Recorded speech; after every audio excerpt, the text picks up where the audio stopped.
नमस्कार, मैं हूं बाबर और आप देख रहे हैं SKN भारत यानी सच की नज़र। देखिए पूरी खबर।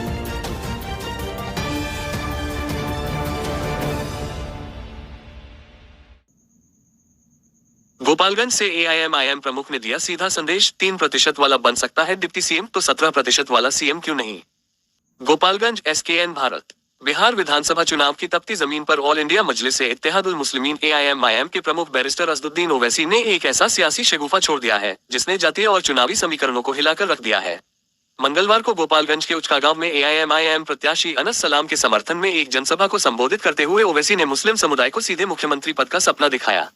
फायर मल्लाह का बेटा बनाम मोहम्मद का बेटा। ओवैसी ने अपने भाषण में जातीय गणित को एकदम सामने लाते हुए एक चुपता हुआ सवाल दागा। उन्होंने कहा, 3% वाला मल्लाह का बेटा डिप्टी CM बन सकता है तो 17% वाला मोहम्मद का बेटा मुख्यमंत्री क्यों नहीं।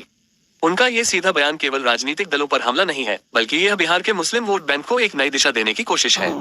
राज्य की लगभग 17% आबादी मुस्लिम है और ओवैसी ने इस बयान से उस समुदाय की राजनीतिक आकांक्षाओं को आवाज दी है जो अब तक केवल वोट बैंक बनकर रह गई थी। विशेषज्ञों का मत, सियासी गलियारों में यह माना जा रहा है कि ओवैसी का ये बयान महागठबंधन और NDA दोनों के पारंपरिक मुस्लिम वोट बैंक में सेंध लगाने की क्षमता रखता है। अगर मुस्लिम वोट बड़ी संख्या में एक तरफ झुका तो कई सीटों पर नतीजे बदल सकते हैं। बुलेस आई नीतीश, मोदी और लालू पर तीखे तंज। ओवैसी यही नहीं रुके, उन्होंने बिहार के बड़े नेताओं की राजनीतिक प्राथमिकताओं पर भी तंज कसा। जब असदुद्दीन ओवैसी ये बात करता है तो ये लोग हमको झूठा इल्जाम लगाते हैं कि वोट कटवा है, ये वोट काटने के लिए आया है।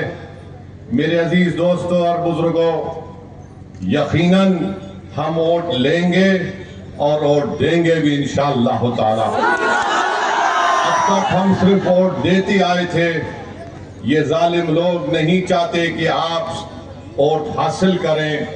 मजलिस आपको ये पैगाम देने आई है कि हम वोट लेंगे भी, वोट हासिल भी करेंगे और इंशाअल्लाह ताला हम यहाँ से अपने उम्मीदवार को यहाँ का विधायक बनाकर भिजाएंगे। दूसरी तरफ आप देख लीजिए, NDA है, BJP है। BJP तो अल्पसंख्यक समाज जो भारत की 14% आबादी, उसमें से किसी को टिकट नहीं देते। तमाम से ये कहा कि 6 तारीख के दिन आपको गोपालगंज में एक तारीख बनाना है। मरहूम असलम साहब ने इलेक्शन लड़ा था, उस वक्त भी आप तमाम ने बड़ी जुर्रत और बहादुरी के साथ मजलिस के उम्मीदवार के हक में अपना वोट दिया। मैं आपका शुक्रगुजार हूँ। मगर अब की बार हमको यहाँ से अपना विधायक को कामयाब और कामरान करना है ताकि वो बिहार की विधानसभा में जाकर यहाँ पर जो तालीम का मसला है, जो यूनिवर्सिटी एक जिले में नहीं है, उसको बना सके।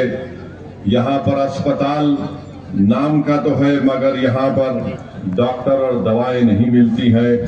यहाँ का नौजवान बेरोजगार है, उसका मुकद्दर बेरोजगारी बना दिया गया है। और आप जानते हैं कि बड़ी तादाद में नौजवान यहाँ से निकलकर भारत के कोने कोने में चले जाते हैं। गांव में रोड नहीं है और फिर आप देखते हैं कि बहुत ज्यादा यहाँ पर किसानों को परेशानी है। और फिर मोदी जी किस जबान से ये जनता के सामने आकर कहते हैं कि भाइयों बहनों, मैं सबका साथ, सबका विकास और सबका विश्वास चाहता हूं। आप बताइए, जब हम इंसाफ की बात करते हैं तो वो सच्चाई पर मुबन्नी है। बाबा साहेब अम्बेडकर ने जो संविधान बनाया, बाबा साहेब अम्बेडकर ने संविधान में लिखा कि अब तो मैं संविधान बना रहा हूं, तो अब ये जिम्मेदारी उन कमजोर लोगों की है जिनके पास कोई ताकत नहीं है। अगर उनको ताकत हासिल करना है, उनको अगर सामाजिक न्याय को हासिल करना है, अगर उनको बराबरी चाहते हैं, अगर वो हिस्सेदारी चाहते हैं, अगर वो इज्जत चाहते हैं, अगर वो समाज में अपना मुकाम चाहते हैं, अगर वो नाइंसाफी को खत्म करना चाहते हैं, अगर वो जालिम के जुल्म को रोकना चाहते हैं, तो बाबा साहेब अम्बेडकर ने संविधान में लिख दिया कि तुमको इंसाफ को हासिल करना पड़ेगा, तुमको भाईचारगी को हासिल करना पड़ेगा, तुमको आजादी को हासिल करना पड़ेगा। जो हम इस आजादी की जब हम बात करते हैं, हम चाहते हैं कि जो जंजीरें हमारे दिलो दिमाग में डाल दी गई है, जिसकी बुनियाद पर हम किसी की गुलामी करने के लिए बात कर रहे हैं। अरे यही चंपारण बिहार की सरजमीन थी जब महात्मा गांधी के साथ नमक के नाम पर एजिटेशन हो रहा था, तो जो आज हमको नमक हराम कह रहे हैं, अरे तुम नमक हलाली कर रहे थे, नहीं थे अंग्रेजों की। ये देश सबका है, वोट किसी को मिलेगा नहीं मिलेगा, इसकी बुनियाद पर किसी पर उंगली नहीं उठाई जा सकती है। मेरे खिलाफ भी वोट दिया जाता है, यही तो लोकशाही है। मगर भाजपा नफरत को फैलाना चाहती है, और इनके पास कितना टिकट भाजपा ने फॉरवर्ड कास्ट को दिया। भाजपा ने करीब 50 लोगों को, फॉरवर्ड कास्ट के लोगों को अपना उम्मीदवार बनाया। ये क्या है बताओ आप?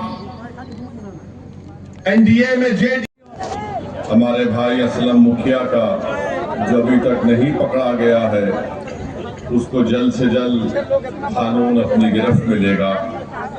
मैं आपके दरमियान में इसलिए आया हूं मेरे अजीज दोस्तों और बुजुर्गों, आपसे अपील करने के लिए कि 6 तारीख को हक रायदही का दिन है, मतदान का दिन है। आप तमाम से ये बोलने आया हूं, अपील करने आया हूं कि आप अपना एक वोट मजलिस के इंतखाबी निशान पतंग छाप पर बटन दबाकर आप अपने इत्तेहाद का सबूत दीजिए, अपने सियासी शऊर का सबूत दीजिए। और गोपालगंज विधानसभा में अगर आप विकास चाहते हैं तो यकीनन आपको यहां से एमआईएम पार्टी के उम्मीदवार को कामयाब और कामरान करना है। जो लोग यहाँ पर अगर 3% आबादी वाला कहता है कि मल्लाह का बेटा उप मुख्यमंत्री होगा, तो ओवैसी कहता है कि बिहार के 17% मोहम्मद और आदम का बेटा भी इंशाअल्लाह ताला मुख्यमंत्री होगा। मैं मुबारकबाद भी देता हूं वीआईपी पार्टी के उस जिम्मेदार को कि उन्होंने अपनी समाज के इत्तेहाद और उनके सियासी शऊर की बुनियाद पर पूरे एतमाद के साथ कह दिया कि हम 3% है मगर हमारा उप मुख्यमंत्री होगा। अब बताओ, जो लोग मजलिस पर उंगलियां उठाते हैं, जो 17% की आबादी में है, बताओ क्या संविधान में राइट टू इक्वालिटी नहीं है कि मसावात होगा? क्या संविधान में इस बात की बात नहीं की गई कि भाईचारगी होगी? जब मसावात और इक्वालिटी और फेटर्निटी की और जस्टिस की बात होगी, तो फिर क्यों नहीं हर समाज को उसका हिस्सा दिया जाता है? और फिर दूसरी तरफ भाजपा है जो खुलेआम कहती है कि हम नमक हराम है। अरे क्या तुम्हारे बाप का पैसा इस देश में कि तुम हमको नमक हराम करते हो? देश की आजादी में तुम्हारा कोई हिस्सा नहीं था। ये बिहार की तारीख बताएगी कि यहाँ पर हमारे बुजुर्गों ने अंग्रेजों की गुलामी से इस मुल्क को छुटकारा दिलाने के लिए जिना के पैगाम को ठुकराया। उन्होंने अंग्रेजों को यहाँ से भगाने पर मजबूर किया। ऐसे मसले हैं जहाँ पर आपको एक हरकियाती विधायक को कामयाब करना है। जो एमआईएम पार्टी ने अनस सलाम को यहाँ पर आपके सामने पेश किया है। मेरे अजीज दोस्तों और बुजुर्गों, आप देखते हैं कि आज हम ये भी देखते हैं कि बिहार में जिसकी आबादी 3% की नहीं है, वो ये कह रहे हैं कि अब की बार उनका उप मुख्यमंत्री राजद से होगा, और जिसकी आबादी 17% है उनका कोई नामो निशान नहीं है।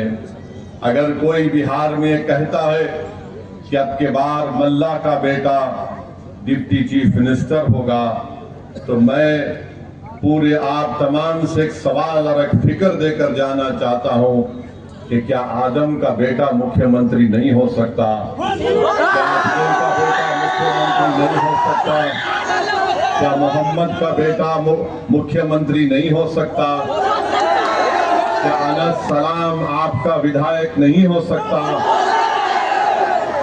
अभी चुनाव शुरू नहीं हुआ तो मल्लाह के बेटे ने कह दिया, राजद के नेता के मौजूदगी में कह दिया कि अब के बाद उप मुख्यमंत्री हमारे समाज का होगा, जिनकी आबादी सिर्फ 3% है और जिसकी आबादी 17% है, जो मोहम्मद का बेटा है, जो आदम का बेटा है, जो अहमद का बेटा है, वो ये ख्वाब भी नहीं देख सकता है।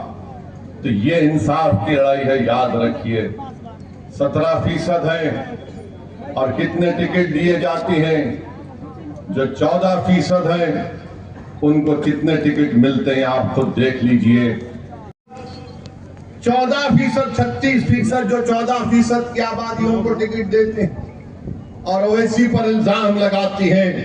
और आप बिहार में यहां पर सबसे बड़ी अकलियत का पोजीशन क्या है बताइए आप।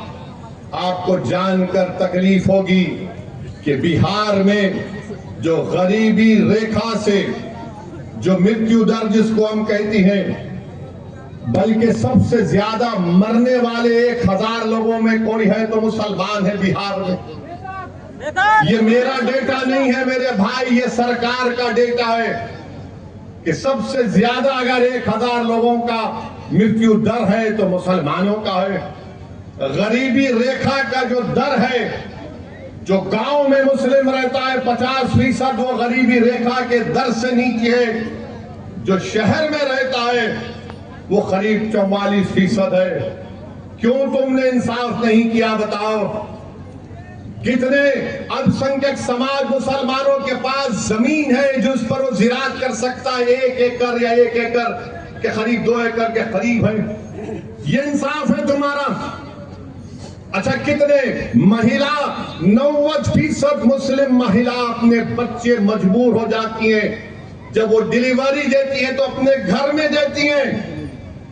यही तो हम बात कर रहे हैं कि अरे भाई, सामाजिक न्याय की बात करने वाले लालू नीतीश कुमार भी किसी जमाने में करते थे, मोदी भी कहते थे सबका साथ सबका विकास। ये गवर्नमेंट का, हुकूमत का डेटा है, मेरे दिमाग का, दिल का बना हुआ नहीं है। इसको सोचकर जब तुम 6 तारीख को वोट डालने जाओगे तो तुमको वोट देना पड़ेगा। ये बात बिल्कुल सच है मेरे भाई।